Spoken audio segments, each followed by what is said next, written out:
Article 16. Freedom from exploitation, violence and abuse. This article begins with one comment highlighted in a panel.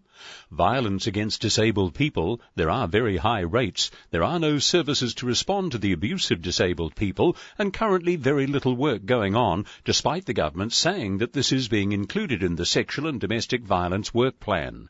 Violence against disabled people is not really on the agenda at all. Survey respondent. Introduction. Article 16 requires governments to take all appropriate measures to protect disabled people from all forms of exploitation. This includes violence, abuse and neglect related to a disabled person's gender, see Article 6, or age. The government must ensure that disability services are independently monitored to ensure that disabled people are not subject to violence, abuse or neglect when using such a service. General comment. Violence, abuse and neglect of disabled people can occur in residential settings, in a disabled person's home, in an education setting or at work. Such abuse can be hard to detect, and disabled people are at particular risk of sustained and ongoing abuse over prolonged periods of time. It is mostly disabled people themselves and allied organisations that raise issues of violence, abuse and neglect within the disability community. Such groups have precarious funding. For example, the Auckland Domestic Violence and Disability Group has disbanded as it was unsustainable as a volunteer group. 2 international reviews reported that children with disabilities are almost 4 times more likely to experience some form of violence, with disabled adults being more than 1.5 times more likely to be victims of violence than non-disabled people. End note 148. Current place of Article 16 in law and practice.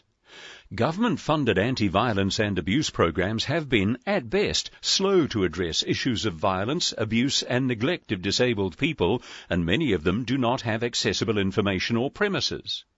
In 2017, Parliament's Justice and Electoral Committee asked for submissions on the Family and Whānau Violence Legislation Bill. The Chief Ombudsman made a submission with the following suggestions. End note 149. Care should be taken to ensure that where a disabled person receives personal care or support in their home, this employer-employee relationship is covered by the law in order for disabled people to be afforded legal protection where violence, abuse or neglect are perpetrated by a paid carer. 2 clauses should be added to the definition of psychological abuse to ensure the bill further protects disabled and older people. End note 150. Financial or economic abuse, for example, denying or limiting access to financial resources or preventing or restricting employment opportunities or access to education, and denying or limiting access to support, medication, communication or mobility aids or equipment that a person needs to be independent and or have a good quality of life. Protection orders should be made to be more accessible with regard to the format of forms and language used. The accommodation needs of disabled people should be prioritised when making protection orders, and evidence of supported decision-making should be required in the protection order process. The law should provide more means to safeguard adults who have care and support needs and who are experiencing or are at risk of family, whānau and or domestic violence as a result of those needs. For example, by making it an offence to fail to take adequate steps to protect a vulnerable adult from family violence. Committee's previous dialogue with the state on Article 16.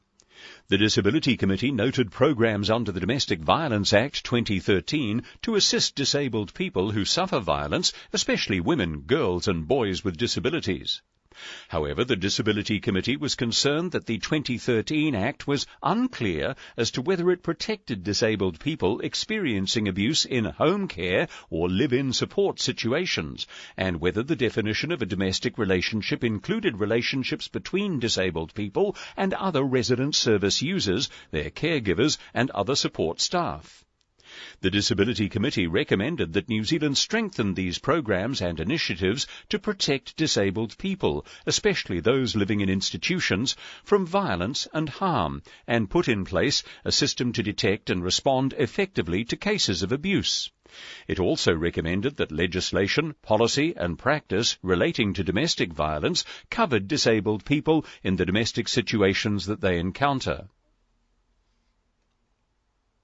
Comment on the realisation of Article 16 in New Zealand. By passing the Family Violence Act 2018, which came into effect on 1 July 2019, the government has made some legislative changes to better protect disabled people from violence, neglect and abuse. The meaning of family relationship has been expanded to clarify that people in a carer-care recipient relationship may be included. The Act also recognises family violence as including the withholding of care, aid, medicine or a device or support, or restricting access to employment or education. However, the Act does not make provision for the accommodation needs of disabled people when making protection orders, nor does it contain specific safeguarding measures to reduce family violence experienced by disabled people. New Zealanders continue to experience high rates of family violence, and there is little data available with regard to how many disabled people are affected. Police collection of disaggregated data on disabled people's experience of violence and abuse would allow the IMM to monitor the situation more effectively. Recommendation.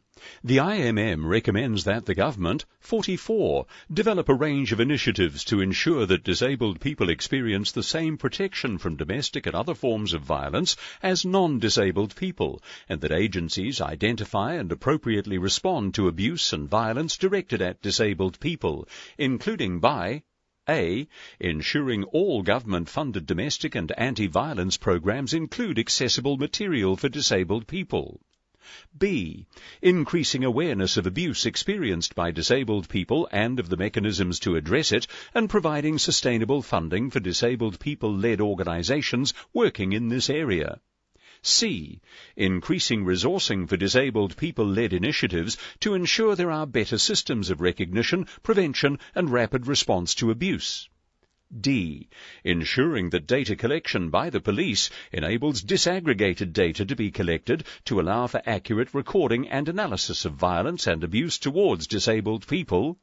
And E. Ensuring people subject to compulsory detention on the basis of disability have ready access to trained advocates free of charge, and ensuring advocates cannot be prevented from visiting clients on demand to act as witnesses to situations and conditions.